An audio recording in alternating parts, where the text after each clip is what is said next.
बिहार की सियासत में फिर मचा भूचाल। मोकामा के बाहुबली अनंत सिंह को पुलिस ने किया गिरफ्तार और पूछताछ की कुछ ही घंटों में सामने आया वो सच जिसने पूरे दुलारचंद यादव मर्डर केस की दिशा बदल दी। सूत्रों के मुताबिक जब पुलिस की लाठी गिरी तो अनंत सिंह ने ऐसे राज खोले जो अब तक सिर्फ अफवाहों में थे। कौन था वो रहस्यमय कारोबारी जिससे हर मीटिंग छिपाई जा रही थी? क्या ये हत्या राजनीतिक बदले की साजिश थी या इसके पीछे कोई और बड़ा खेल चल रहा था? आज की इस रिपोर्ट में हम खोलेंगे दुलारचंद यादव हत्याकांड का पूरा सच और दिखाएंगे कि कैसे शक्ति सिर्फ नाम में नहीं बल्कि हर कदम के पीछे एक सिस्टम की चाल थी। 30 अक्टूबर 2025 की दोपहर मोकामा की सड़कों पर चुनावी शोर गूंज रहा था। हवा में नारों की आवाज, झंडों की हलचल और समर्थकों की भीड़, सब कुछ सामान्य लग रहा था। लेकिन किसी को अंदाजा नहीं था कि कुछ ही मिनटों में यह रैली एक खून से सनी खबर में बदल जाएगी। जेडीयू के वरिष्ठ नेता दुलारचंद यादव अपने काफिले के साथ सड़क से गुजर रहे थे। गाड़ियों की कतार आगे बढ़ ही रही थी कि अचानक भीड़ में अफरा तफरी मच गई। किसी ने चिल्लाया, गोली चली है, और अगले ही पल एक सफेद एसयूवी तेजी से यादव की कार से टकरा गई। टक्कर इतनी जोरदार थी कि कुछ गाड़ियां सड़क किनारे पलट गईं।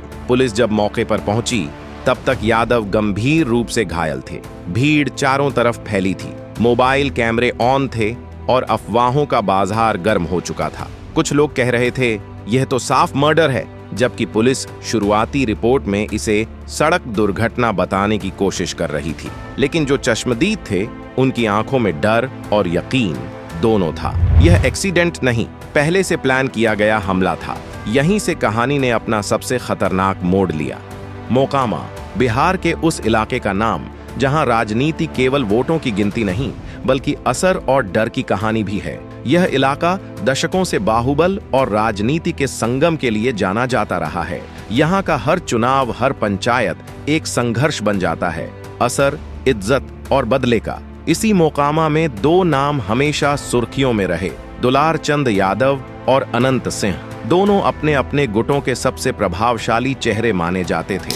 कहा जाता है यहाँ किसी मोहल्ले में बिजली का ट्रांसफार्मर बदले या किसी ठेके का काम शुरू हो, बिना इन दोनों के नाम के जिक्र के कुछ नहीं होता था। पिछले विधानसभा चुनाव के दौरान दोनों गुटों के बीच तनाव खुलकर सामने आ गया था। कई बार स्थिति इतनी बिगड़ी कि प्रशासन को अतिरिक्त पुलिस बल तैनात करना पड़ा। लाठी, पत्थर और कभी-कभी गोलियां मोकामा ने सब देखा था। इसलिए जब 30 अक्टूबर की रात जेडीयू नेता दुलारचंद यादव की मौत की खबर आई तो लोगों ने सबसे पहले यही कहा, यह कोई हादसा नहीं लग रहा, कहीं यह पुरानी दुश्मनी का नतीजा तो नहीं।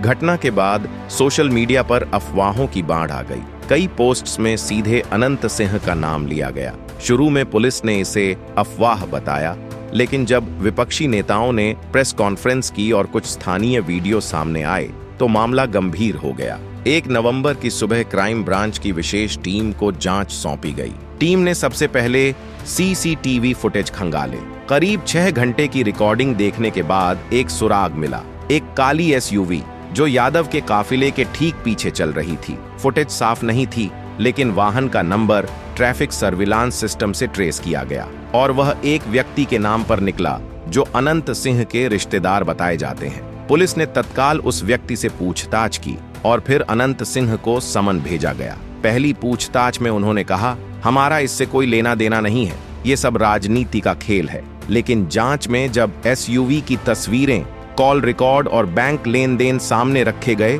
तो उनका रवैया बदलता नजर आया। 2 नवंबर की शाम को जब क्राइम ब्रांच ने उन्हें औपचारिक रूप से गिरफ्तार किया तो मोकामा और पटना दोनों जगहों पर हलचल मच गई। थाने के बाहर भीड़ जमा हो गई, समर्थक नारे लगा रहे थे, मीडिया के कैमरे चमक रहे थे। बाहुबली गिरफ्तार, यह नारा रात भर गूंजता रहा। रात करीब 3 बजे की बात है। थाने के कमरे में सिर्फ 3 अधिकारी और सामने बैठे अनंत सिंह। टेबल पर रखी मोटी फाइलें, ऊपर से टिमटिमाती ट्यूब लाइट की पीली रोशनी और चुप्पी। कई घंटों तक उन्होंने एक शब्द नहीं कहा। फिर अचानक उनकी आवाज धीमी लेकिन ठंडी थी। हाँ, हमला प्लान किया गया था, लेकिन मकसद डर दिखाना था, मारना नहीं।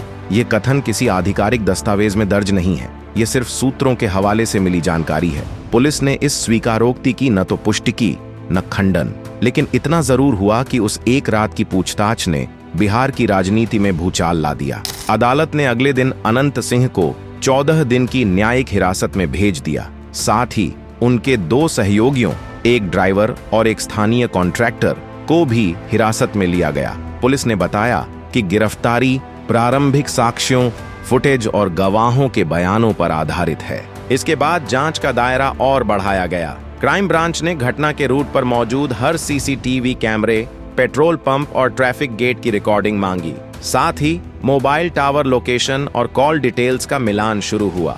घटनास्थल से 800 मीटर की दूरी पर एक गवाह ने बयान दिया कि उसने गोली चलने की आवाज सुनी थी, जबकि एक अन्य गवाह ने कहा कि एसयूवी तेजी से भागी थी। दोनों बयानों को रिकॉर्ड किया गया है, लेकिन पुलिस ने इन्हें प्रारंभिक इनपुट कहा है। इधर राजनीतिक हलचल भी बढ़ती गई। विपक्षी दलों ने राज्य सरकार पर आरोप लगाया कि प्रशासन ने शुरू में इस मामले को रोड एक्सीडेंट बताकर दबाने की कोशिश की। वहीं सत्ताधारी दल ने इसे राजनीतिक साजिश कहकर विपक्ष पर पलटवार किया। राज्य के गृह विभाग ने अतिरिक्त पुलिस बल तैनात किया और चुनाव आयोग ने मोकामा, फतुहा और पटना के कुछ इलाकों को संवेदनशील जोन घोषित किया। फोरेंसिक और पोस्टमार्टम रिपोर्ट अब भी लंबित हैं। डॉक्टरों ने प्राथमिक रिपोर्ट में लिखा, मृत्यु गंभीर चोटों के कारण हुई, पर चोटों का प्रकार, गोली या टक्कर की पुष्टि के लिए विस्तृत रिपोर्ट की प्रतीक्षा है। यानी अब तक यह स्पष्ट नहीं कि यादव की मौत गोली लगने से हुई या सड़क हादसे से। इस बीच पुलिस मुख्यालय से मिली जानकारी के अनुसार अनंत सिंह की संपत्ति और बैंक खातों की जांच भी की जा रही है, ताकि यह देखा जा सके कि घटना से पहले कोई असामान्य ट्रांजैक्शन तो नहीं हुआ। क्राइम ब्रांच यह भी जांच कर रही है कि एसयूवी किसने चलाई और उस रात गाड़ी में कौन कौन मौजूद था। फिलहाल वाहन को फोरेंसिक प्रयोगशाला भेजा गया है।